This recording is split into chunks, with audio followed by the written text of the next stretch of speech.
So, look at this. This guy gets super mad at his local government, and he decides to destroy an entire town with a homemade bulletproof bulldozer. The guy's name is Marvin, and for a long time, he was just a normal dude running a muffler shop in a small town in Colorado. But Marvin had a massive problem. A wealthy family decided to buy the land right next to his shop to build a giant concrete plant. This plant was going to block the only road customers used to get to Marvin's business. It was basically a death sentence for his shop. Marvin tried to be reasonable at first. He entered negotiations with the guy leading the project, a man named Cody. They actually had a deal on the table for $250,000 to buy Marvin out. But then Marvin got greedy. He upped the price to $375,000. Cody agreed to that too. But then Marvin jumped the price again, all the way to $1 million. At that point, Cody walked away from the table. In 2001, the city officially approved the concrete plant. And that's when Marvin officially lost his mind. He spent years fighting the city. He went to every meeting, screamed about dust and noise, and even petitioned for a new road. He even bought a massive Komatsu bulldozer, thinking he'd just build the road himself.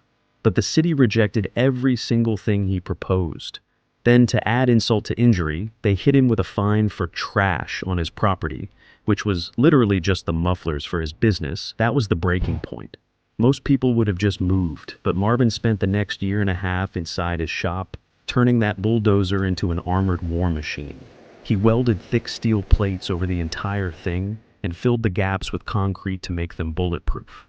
Since he couldn't see out of it anymore, he mounted a bunch of cameras on the outside, protected by bulletproof glass, and put monitors inside his cockpit. He even added gun ports for 3 different rifles. In 2004, the Killdozer was ready. Marvin crawled inside, used a crane to drop the final armored hatch over himself, and bolted it shut from the inside. There was no way out. He started the engine and literally drove straight through the wall of his own workshop. He headed straight for the concrete plant and just started leveling it. Cody was actually there and tried to stop him with a pistol, but the bullets just bounced off. He even tried to block Marvin with a giant front-end loader, but the Killdozer just pushed it aside like a toy. Once the plant was in ruins, Marvin headed for the town.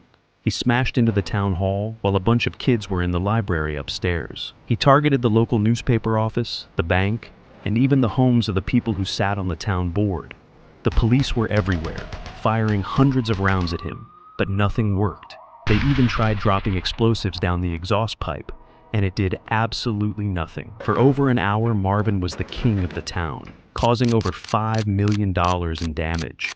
The cops were completely helpless. They were actually talking about calling in the National Guard to hit him with a missile.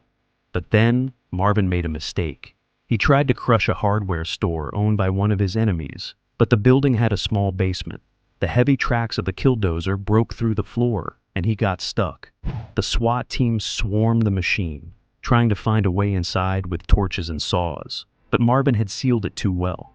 Before they could get to him, Marvin realized the ride was over. He took a pistol and ended it right there inside the machine he built. It's one of the most insane stories of man versus the system ever caught on tape. And to this day, people still argue over whether Marvin was a villain or just a guy who was pushed too far.